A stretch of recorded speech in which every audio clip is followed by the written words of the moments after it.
Okay, now my guest this morning is a professor, and he shares something in common with Noddy Holder, which might surprise you, but it's absolutely true. He's Professor Rashid Gatrad. Good morning and welcome to the programme. Morning. So what's the connection then between you and Noddy Holder?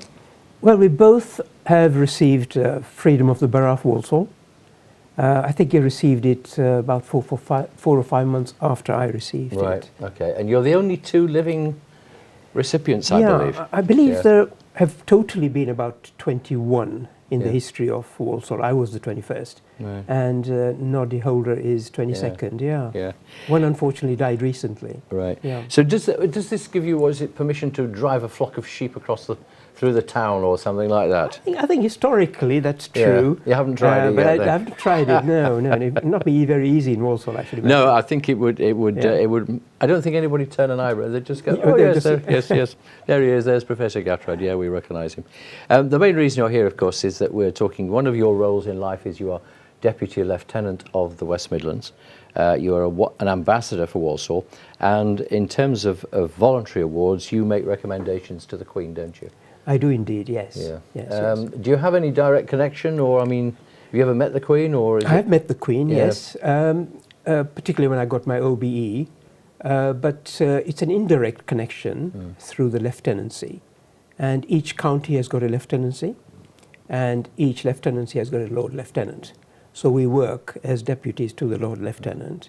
And one of the remits is to scout around, I suppose, and look for good voluntary organizations that do work over and above, and perhaps encourage people to put their names forward for a Queen's Awards for Voluntary Service.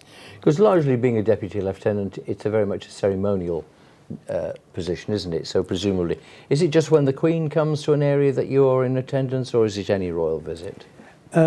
You can be asked to go and take on a royal visit by the lieutenancy, and there are a few deputy lieutenants in the West Midlands. So it depends on where the royal is coming. I've got one royal visit coming up soon, but I'm not allowed to say who it is. No, of course not, no. And I think overall, it's not only the royal visits, but there are lots of other jobs, I suppose, in inverted commas, that lieutenancy does. Basically, really, the lieutenancy is the eyes and ears of the Queen, and the whole ethos is to uphold the dignity of the Crown. And in a general sort of way, to answer your question, it's basically to promote cohesion in the community, work with the community, encourage voluntary organizations, and take interest in anything that goes on in the civic, in the military, in the academic, in the business enterprise section, and basically to be really helpful in creating a big society. I mean, you're ideally placed because obviously you've Walsall has been your base, and you know the number of people you must have seen as patients over those years. Absolutely. I bet you can't even begin to remember how many it is. But I mean, it's a nice honour to be given this, isn't it? Oh, absolutely. Yes. I think it's something you don't say no to. No. No. So what about this role as ambassador for Walsall? Do the two fit in together then, do they? In a sense, it does, because there are two other deputy lieutenants, and the ambassador is the head of the lieutenancy for Walsall. And, for example, anything that happens in Walsall that is relevant to the, say, Queen's Awards or anything to do with royalty, I'll be the first person to be notified. If there was a person put forward for a nomination for a personal award, which is MBE or OBE, and he may be from Walsall, I would be contacted to say, do I know that person? Having been here a long time, I've got, I suppose I've come to know a lot of the communities, and more importantly, I think they've come to know me as well. Yeah. You're quite a powerful position there, aren't you? I mean, you could say, no, I don't like him. I don't think they should get an award. I mean, I'm not saying you would do that, but I mean, presumably, part of what they want you to do is to make sure that the right people get them, for want of a better way of putting it. I agree with you. I think it's a question of how you package your nomination, and sometimes the nominations may be over-packaged. And from our point of view, it's a question of getting evidence. And generally speaking, whoever gets a personal award almost always has got to be very well respected by his or her peers. And a lot of the time people in the community are well known, and I know, and I've put forward 3 nominations in the last year. Doesn't mean that those people will get it. It is unusual for a deputy lieutenant to do so, but I think those people deserve it, and I think it's worth trying them out and see if they can get something out of this. But of course, the point should be made as well. I mean, anybody can recommend anybody for a well, anybody can. Can't they? You see, from the West Midlands point of view, the population is, I think, about 4.5% of the national population. And it's very underrepresented in terms of both the Queen's Awards for Voluntary Service, and Walsall has got nobody being nominated. So my job is to make sure we put ourselves in the map. And the others, obviously, we need to make sure that ethnic minorities are represented, the females are represented, and only half of the people actually receive proportionately. It is Brain Tumour Awareness Month, and of course we hear today that Paul Daniels has died of a brain tumour this morning. Professor Rashid Gatrad is with me. As a paediatrician, you must have seen some youngsters with brain tumours. It's an awful thing to get at a young age, isn't it? It is an awful thing. I dare say that I may have looked after some, I'm not sure.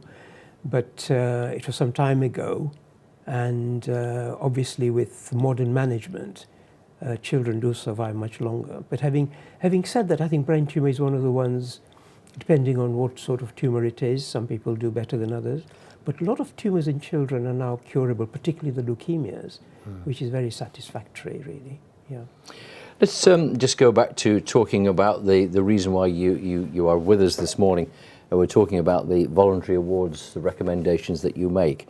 How do you begin to sort of try and look out there and see who's there and who should be getting an award? Well, first of all, it was difficult for me because I didn't know a lot of charities in Walsall.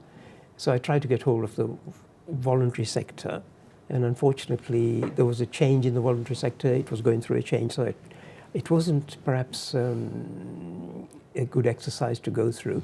But I think working with the council has helped a little.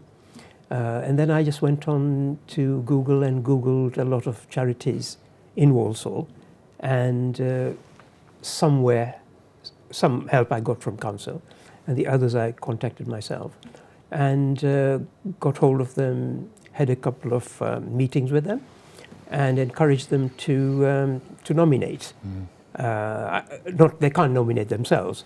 They can get somebody else to nominate. So what sort of things would you look for then? What would make you think that's somebody that you should be nominating? For the Queen's Awards. It's a charity that has got a huge impact on the community, and if it wasn't there, the lives of a lot of people may not be bettered. For example, there may be a charity that looks after alcoholics and down and outs, perhaps, if I may say that, and they have a place where they can go to, place where they can relate to other people. That may be the only family they've got. It's a well-run outfit, an outfit that's been running for more than 3 years, an outfit which has got more than 50% volunteers. That's crucial. So it's 50% volunteers, 50% should have right to live in this country, and it doesn't have to be work that has got impact in this country. It could be people working in this country, but an impact is abroad.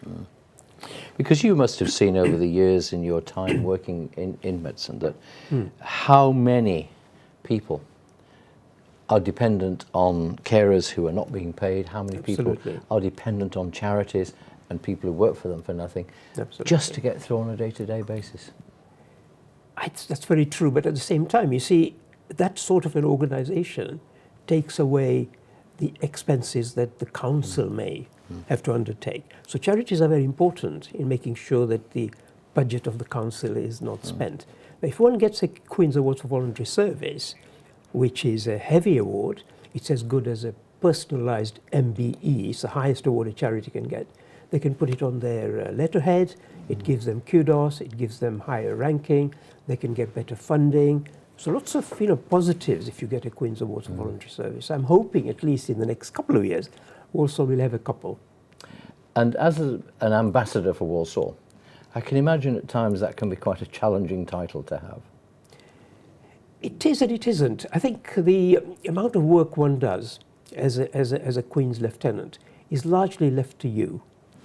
And I'm the sort of person, and I think a lot of people are like me, that if you're given something to do, i.e. have the honour of doing Queen's Lieutenant work, then I think, you should do the work and do it to your best ability. So I'm hoping that, this is just one of the things that the Deputy Lieutenant does, that I do it well, and in time there'll be some results. We also do, for example, citizen ceremonies every month. I split it with my other 2 colleagues who are also Deputy Lieutenants. And we do those once a month. And it's a fantastic event. But you see, a lot of people have not heard about lieutenancy. They don't know who a Queen's Lieutenant is. So hopefully, over the next couple of years, we'll be able to get it out there that we exist, and we are there basically for the community.